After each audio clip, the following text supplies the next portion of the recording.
Esta terça-feira é Dia Internacional da Mulher Negra, Latino-Americana e Caribenha. A data une essas mulheres no enfrentamento a todas as opressões sofridas por elas. E para falar sobre o assunto, nós convidamos a jornalista Cíntia Gomes, que é integrante da organização da Marcha de Mulheres Negras de São Paulo. Bom, antes aqui da nossa entrevista, eu até conversava com os nossos colegas, os meus colegas aqui, a gente conhece muito o Dia Internacional da Mulher, escuta falar. Agora, o Dia Internacional da Mulher Negra, Latino-Americana e Caribenha não é tão conhecido, mas não menos importante, acredito. Por que é tão importante a gente falar sobre esse tema e o que pode ser feito para ele se tornar ainda mais conhecido? Exatamente, Felipe. Essa data é exatamente para a gente lembrar que, embora o machismo, as opressões de gênero atinjam a todas as mulheres de forma geral, no caso das mulheres negras, a gente tem uma opressão cruzada, que é também o racismo, né? Então, por exemplo, a gente tem dados que dizem para a gente sobre isso, né? Por exemplo, o número de feminicídios, né? Que é o assassinato de mulheres em função do gênero, em geral por causa de cometido pelo companheiro, enfim, algum familiar próximo. No caso das mulheres brancas, esse número tem diminuído. Na última década, no caso das mulheres negras, esse número aumentou 54%. Então, a gente percebe que o racismo, junto com o machismo, produz um cenário de opressão maior e de exclusão social maior também, né? Se a gente vê todos os índices sociais, a mulher negra, ela está atrás, digamos assim, né? Ela está numa posição de infinitamente menor privilégio do que ou a mulher branca, ou o homem branco, ou ainda também o homem negro. Quer dizer, mais ainda do que a mulher que já sofre diversos tipos de preconceitos e violências, a mulher negra ainda tem essa questão, sofre um pouco mais, né? A gente teve uma pesquisa feita pelo Instituto Datafolha, encomendada pelo Fórum Brasileiro de Segurança, que mostrou o seguinte, que apesar de como você disse aqui, que tem diminuído essas violências contra a mulher de maneira geral, mas ainda são altas, né? 22% das brasileiras sofreram ofensas verbais no ano passado, um total de 12 milhões de mulheres. E aí tem outros tipos de violências, ofensas, 10% das mulheres sofreram ameaça de violência física, 8% ofensa sexual.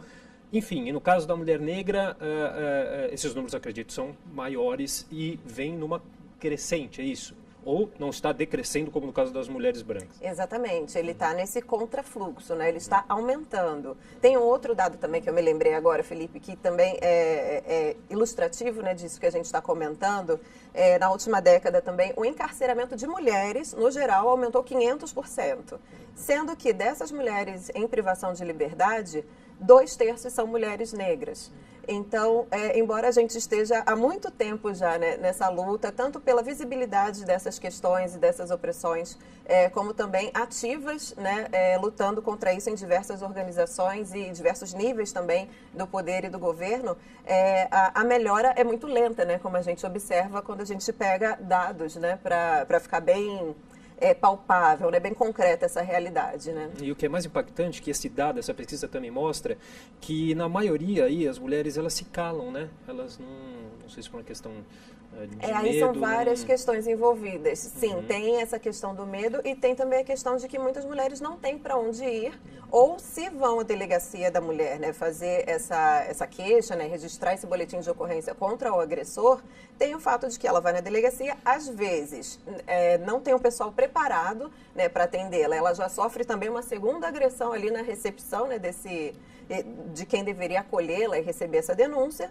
E outras vezes também ela vai, faz a denúncia e tem que voltar para casa, para dormir de novo na mesma casa que o agressor. Então, é um sistema que ainda tem que ser melhorado nesse sentido, né, de dar mais apoio para que as mulheres efetivamente possam fazer essa denúncia. E nesse sentido também a gente tem a situação aqui na cidade de São Paulo, de que muitos centros de acolhida para mulheres em situação de violência têm sofrido cortes de verbas ou mesmo fechamento. E isso é gravíssimo, né? Quer dizer, falta um olhar público também. Sim, com certeza. Mais investimento nisso, né? Há pouco tempo, acho que tem 1 ou 2 anos, que a primeira delegacia da mulher 24 horas foi inaugurada aqui na cidade de São Paulo. 1 ou 2 anos. Essas agressões geralmente acontecem à noite, final de semana, e nesse momento a delegacia estava fechada, entendeu? E não começaram há 1 ou 2 anos, vem de muito tempo também, Exato. né? Bom, você também me falava aqui que hoje é o Dia Nacional de Teresa de Benguela, é assim que se fala? Desculpa. Exatamente, Teresa de Benguela. Que é uma liderança quilombola que foi reconhecida aqui no Brasil até por uma lei federal. Isso, né? uma lei federal, exatamente. Teresa de Benguela foi uma quilombola onde é hoje, né, o estado do Mato Grosso. Ela liderou esse quilombo durante 20 anos, né? A resistência ela foi liderada por essa mulher negra durante 20 anos e por isso ela é homenageada juntamente com o Dia Internacional da Mulher Negra Latino-Americana e Caribenha. Essa data passou a ser também Dia Nacional de Teresa de Benguela, por esse símbolo de resistência. Tem uma preocupação também com a causa da mulher indígena? Sim, Os indígenas? sim, temos também. Esse ano a gente abriu o diálogo também, né, com as mulheres indígenas e a principal demanda que elas trouxeram para a gente foi a demarcação de terras indígenas, né, que inclusive converge também com uma demanda do movimento negro, que é a demarcação de terras quilombolas, né? Mas além disso tem muitos outros problemas que ocorrem, né, no interior das aldeias. Aqui em São Paulo mesmo, na capital, a gente tem aldeias indígenas, em Parelheiros, no Pico do Jaraguá. E foi com essas mulheres que nós dialogamos, né? E aí tem também toda essa questão da violência dentro das aldeias, além do próprio genocídio da população indígena, né, que ocorre nesse país desde o descobrimento, né, dele.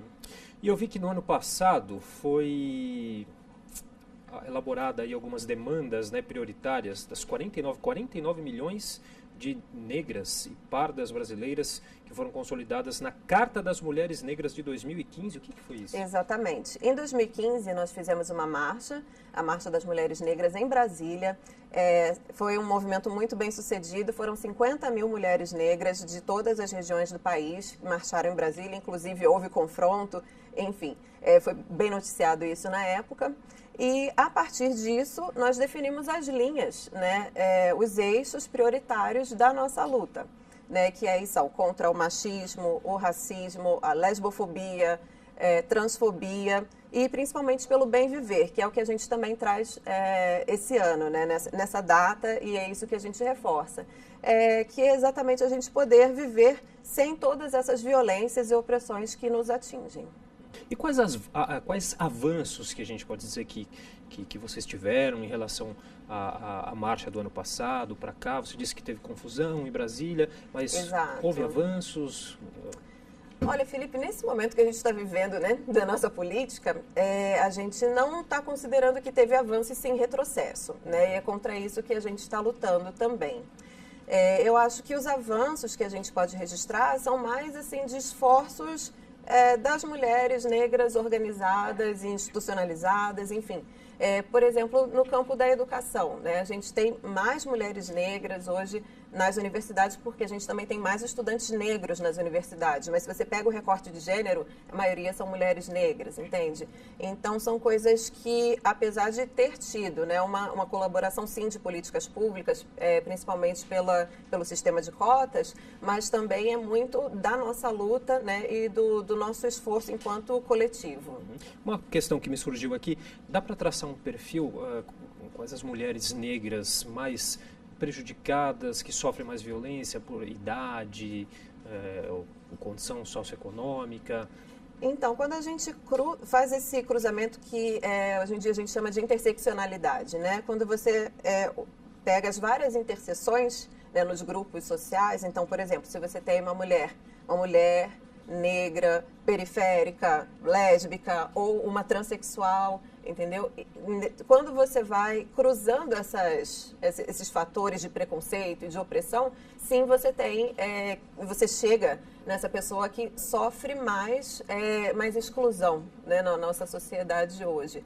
E falando de transexuais, só lembrando que o Brasil é o país que mais mata transexuais no mundo, né, que é um recorde vergonhoso, né, para a gente.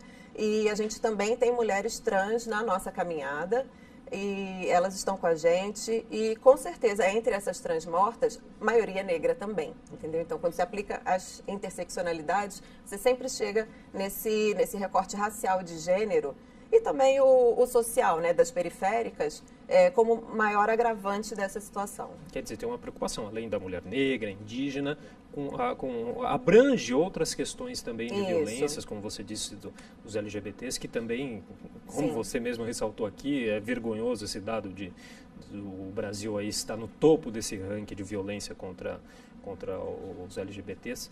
Cíntia, queria agradecer demais sua participação aqui no nosso jornal. Eu que agradeço. Obrigada, Felipe. Obrigado.